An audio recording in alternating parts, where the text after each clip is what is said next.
All right, welcome back for chapter 10. Two more chapters left in this class for the semester. Today, we're going to be talking about entrepreneurial ventures. All right, so several learning objectives for this chapter. We're going to define entrepreneurship and explain why it's important. Explain what entrepreneurs do in the planning process for new ventures. Know how to think creatively about solving common problems. Develop your skill for writing an executive summary for effectively communicating novel ideas. Describe the six legal forms of organization and the choice of appropriate organizational structure. Describe how entrepreneurs lead organizations and explain how managers control organizations for growth, downturn, and exiting the venture.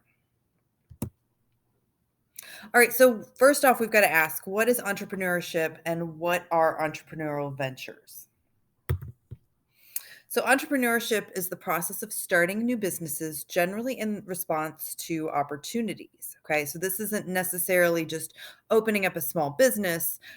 We are responding to new opportunities in our environment. And the entrepreneurial ventures, these are organizations that pursue opportunities, are characterized by innovative practices, and have growth and profitability as their main goals. So entrepreneurship is a little bit different than small businesses. A small business is an organization that's independently owned, operated, and financed, and has fewer than 100 employees. Okay, and it doesn't necessarily engage in any newer innovative practices and has relatively little impact on its industry. So I kind of think about like small mom and pop restaurants that kind of serve the same menus as everybody else does. They're just really there to service their um, neighborhood or people in the area. They really don't impact the industry. They don't have any, innovative practices or menu items or drink specials or anything like that. That would be a small business where an entrepreneur might come in and say, um, we're serving this fusion restaurant to this community that needs it, and we're going to change things up. We're going to do things a little bit differently. We're not really in competition with um, we are competing with other restaurants, but we do things differently than they do.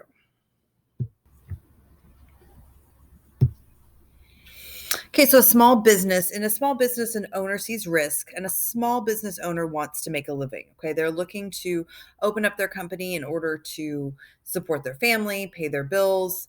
But an entrepreneur sees, again, opportunity, and they're looking to start an organization that they have a vision for, and long term this is something that they want to see it grow, they want to see it develop. Okay, most of the time with small businesses, they see that business as it is. How they're going to run it the next 10 years will probably look the same for them. An entrepreneur knows that this is the beginning, and again, we have this long-term plan of how big it, where it's going to get to, how big it's going to get. And entrepreneurship versus self-employment, yes, they're a little bit different. Okay, a self-employed person works for themselves. They're their own boss. They have profits and fees. Maybe they own like their own business. They have a farm. They have like they're a plumber. They have some sort of trade that they offer. Where an entrepreneur, yes, they are working for themselves, but they're also working for their employees, and they're looking to again expand that business.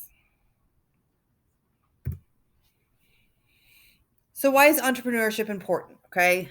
There because entrepreneurs respond to opportunity, there's a lot of innovation in entrepreneurship. And so you get some really great ideas of how to operate your organization, how to change business, how to change HR practices, things like that. You see these opportunities in a lot of, you see how these things influence other organizations when they come out of entrepreneurial ventures. They're also great for economic growth.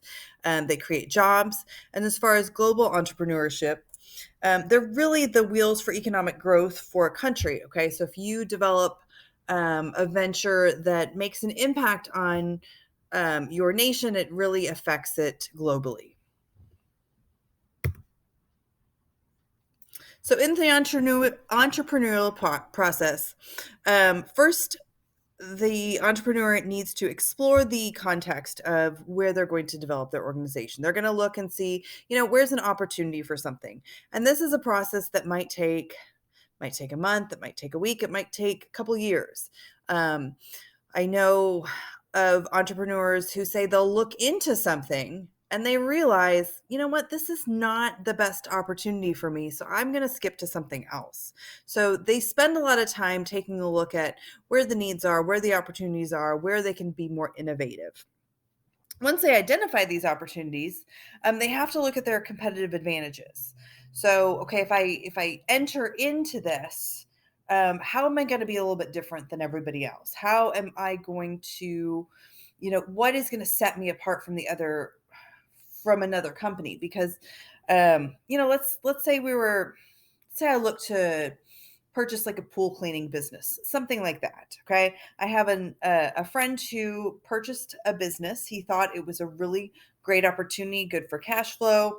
He got into the organization, realized he wasn't doing much different than everybody else. And so, for him to have created this company didn't make much more sense than if he was just to buy a company from someone else. Okay. So you really have to see how you're going to be different and what are your advantages there. Then the third step, once you've done all those things, and again, we're looking at years in this process, you start the venture. Um, you start it, you get it going, and then you're in charge. Your primary job, once you start that venture, is to manage the venture. So what do? They create something new, they create something different. They search for and respond to and exploit change. Okay, so an example of that might be, let's say at the start of the pandemic, there was probably some opportunities for online virtual tutoring with all the kids that were doing online school and all the parents that um, still had to keep their jobs and work from home. So that would be an opportunity for you to exploit change. There's this that happened in our environment, and this is an opportunity for me to take advantage of that and do something a little bit different. Okay. But then once we do that, we do have to research feasibility. Okay. So feasibility means like, is it going to work or not? So let's say my online tutoring company needs 100,000 parents to sign up for it um, in order for us to make a profit. Okay, if we don't feel like that's realistic, if that's not feasible, then we're going to back it up before we even start it. And then again, they launch and they manage those new ventures. So what are some so when entrepreneurs look for opportunities, what are they looking for? Okay, so they're looking for the unexpected, um, something that again nobody else has thought of. There's also the incongruous, and that's something that would be really out of the ordinary. It's not doesn't quite line up with what's currently going on in the industry. Then you have the process needs. So maybe you have found a product that needs some assistance in how it's either developed or something in the supply chain, how they get it. That would be a great opportunity. Industry and market structures. Okay, so doing something a little bit different there. Definitely a response to changes in demographics. Okay, so if you have identified let's say, a community where people are starting to get a little bit older. Maybe some sort of geriatric business might be a really great opportunity because you see that people in that area aren't moving away. Their new families aren't moving in. So maybe that's a really good opportunity for you to fill that need that's going to come up in that community. You've got changes in perception, so the way that people see things versus how they saw them a couple years ago, and then just new knowledge. Okay, so as we find out new things about whatever we're developing, these can be applied to our venture. All right, when we talk about looking at feasibility, these are some areas where an entrepreneur should look at when researching feasibility. Okay, so the limitations of what's currently available. You don't want to enter a market that's already saturated in the product that you are trying to roll out unless yours is completely different, or you can make it in a way that is much more profitable, and you have a pretty solid competitive advantage when you go to sell it. You also have to look and see if you have new and different approaches. So if it's something where you really don't need to recreate the wheel on it, maybe that's not a really good opportunity for you. You have to look for advances and breakthroughs, unfilled niches, and then trends and changes. So when you evaluate these potential ideas, okay, there's lots of marketplace considerations that you need to make. Like, who are the potential customers for your idea? Who are they? How many are there going to be? Where are they? Okay, all these are super important. But there's some pretty strong personal considerations that you have to make, which I think for this class is a really important thing for us to focus on. Because I hear a lot of people that say, I want to be an entrepreneur. But they also don't want to work on Sundays. They don't want to work overtime. They don't want to work on weekends. They don't. They're not looking to invest as much into their business as they're going to need to if they really want to be entrepreneurs.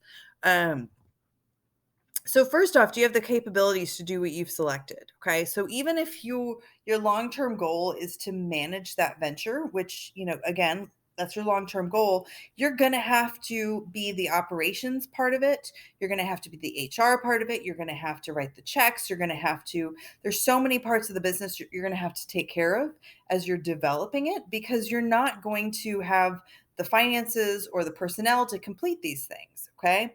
So Aaron Corsi, he started Eighth Wonder Brewery, but there were many years before he got to his position now where he was inside beer tanks, cleaning them out and brewing beer and sleeping at the brewery, but still managing personnel files, hiring, doing the payroll, cutting checks, all those different things. He had to wear a lot of different hats for many years before he got to his position.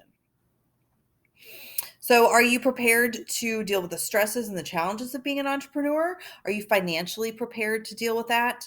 A lot of businesses, when businesses start out, I have a friend who opens restaurants. He does not plan to pay himself for at least 2 years. If he pays himself earlier than that, that's great. But financially, he has to be prepared for that. His family has to be prepared for that. He has to budget for that. And not everyone has those capabilities, okay? So do you know how much it's going to cost? Do you know how much of this you're going to have to pour into it? And are you prepared to deal with rejection and failure? And are you prepared to deal with when you need to walk away from it? Sometimes we get so in love or so attached to our ideas that we have a hard time recognizing that it's time for us to walk away from them. So it's another strong thing that we really need to consider before we start our own entrepreneurial venture. So once we've done all this, one of the most important factors in this is the feasibility study. And that's an analysis of various aspects of the proposed entrepreneurial venture designed to determine its feasibility. So this is basically going to be your business plan. It's a written document that summarizes a business opportunity and defines and articulates how identified opportunity is to be seized and exploited. Okay. So it's basically saying, in an ideal situation, this is who we're going to market to. This is who we're going to sell to. This is what we think our projected sales are going to be. This is what we believe that our costs are going to be. This is how we're going to react to changes in costs. This is how we're going to react to changes in perception on things. So it's a very broad. A business plan, this would not be a 10-page document that you would hand into the bank. This would be bound. It would be in a binder. It would be huge. It would be so much information because there's really lots of things that you have to look at. Your investors, if you have them, or the bank when you get that loan, they're going to look and see, one of the most important things for you to determine is what's your break-even point. So again, if I was starting a business where I was tutoring and my break even, and I was doing the virtual tutoring, and my break even point was, let's say I needed 50,000 parents to pay $200 a month. for virtual tutoring in order for me to keep my website, pay my employees, pay my payroll taxes, pay for my office space, everything that I needed to ensure that I could run my business. But if I couldn't prove in my business plan that I could find those 50,000 people, or that people were willing to pay however much a month, then that doesn't really show that my business is feasible. So again, this is super important. A lot of times entrepreneurs will complete their business plan and they will realize that this isn't this isn't going to make enough money for it to be worth it, or maybe we need to change our pricing structure, or think about some of the structure of our company, as this isn't as realistic as we had envisioned it to be. All right, so once we form that organization, there's several different legal forms of organization. I'm not going to read all of them, but these are basically legal ways to protect your own assets, or the assets of the company. Okay, so like for example, in a limited liability company, okay, you're going to see that a lot. This is it's a form of legal organization that's a hybrid between a partnership and a corporation. But basically, what it boils down to is, um, let's say I'm the sole owner of my company, and something happens within my business to where I'm in a legal dispute, someone's suing me. They cannot go after my personal assets. They can only go after the assets of the company. Okay. So these different forms of the organization are important. Even if you're just a one-man show, you do need to make sure that you protect your family and you protect the other assets that you have, and you keep them separate. So you can read over all of these different types of partnerships, but just know that if you do start an entrepreneurial venture, that you should carefully consider which one is the best option for your organization. So once we've determined what type of organization is, we also want to consider organizational design and structure. We're going over a lot of this in chapter 11, so we'll just go over it really quickly.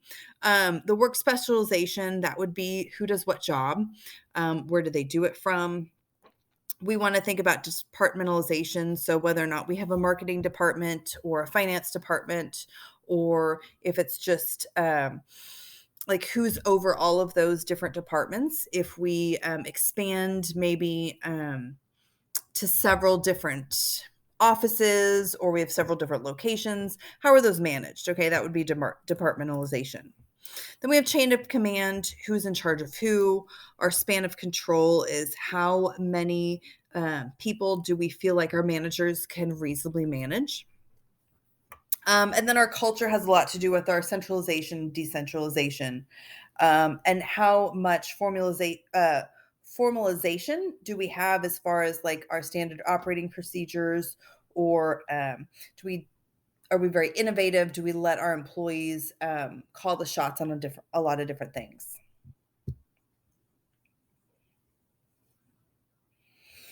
And then human resource management, employee recruitment, employee retention. As an entrepreneur, this is on you. So until you have developed your business to where you have a recruiter or someone to help interview, you need to make sure that you are in charge of these daily parts of the day-to-day business, and know that the employees that you recruit and the ones that you retain, especially if you're just starting out in your venture, eventually if they stick with you, they will be a big part of how that company forms, as far as like your culture, and how your brand is kind of represented. So you got to make sure that you make really good choices with when you're hiring and retaining people. And if you don't find that to be a strong suit for you, then that might be something you're going to have to pay to outsource.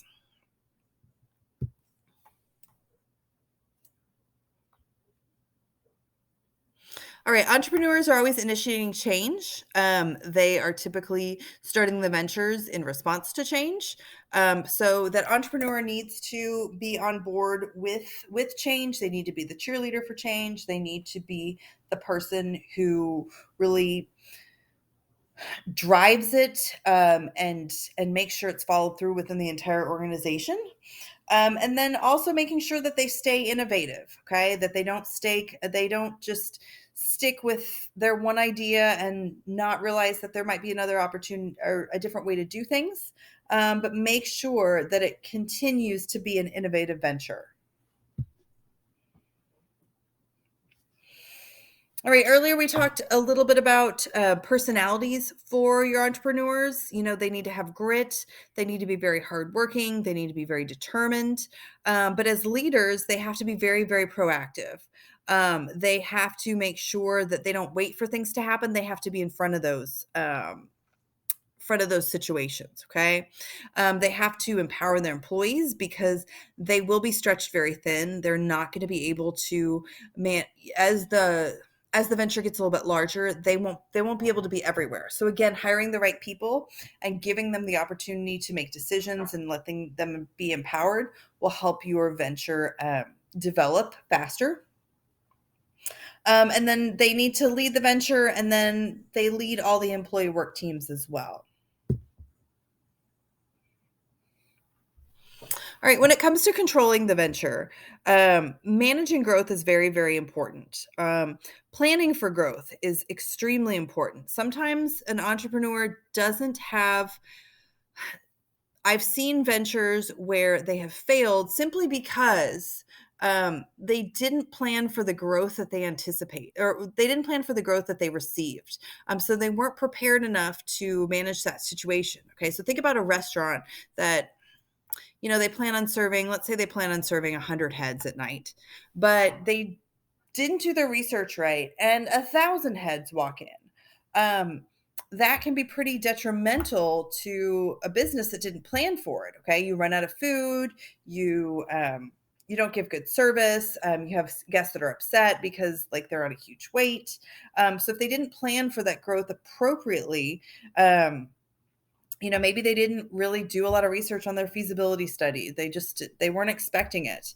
So in the long term, that growth that they didn't plan for will actually end up, if they don't manage it properly, they're going to lose all of it, and they won't be able to control the venture. It's out of control for them. Then you have to manage downturns. Okay, so you have to get outside of your head enough to realize sometimes when something declines, it's very subtle, such this boiled frog phenomenon. I don't think people use that nomenclature, but for this class, we'll say it. But that's basically just, identifying that something's not quite right here. Things are declining. We need to make a change. And again, sometimes it's so subtle that if you're in it and you're seeing it every single day, you don't really realize it like an outsider would. So you've got to pay really close attention to that. And then exiting the venture. Harvesting is when the entrepreneur basically sells their venture. Okay, so they give it up. It's their baby, but they're there to make money, and so they are able to capitalize financially on their investment in this venture. And so they sell it, they pass it off to someone else. And when they do harvest the venture, there's different business valuation methods. Okay, so you have your asset valuations, which would be the physical things that you have, the accounts that you have, the equipment that you have, the land, the offices. All of those things are going to determine how much that venture is worth. You also have your earnings valuation. Okay, so how much an organization makes or has the potential of making. That's a good way to value the venture when you're selling it. And then also your cash flow valuations. Okay, but sometimes as an entrepreneur, again, it's your baby, and you've got people who say, well, I know it's worth $5 million because that's what it feels like to me. Well, we got to look at what the actual measurable valuations are for your organization before we can sell it.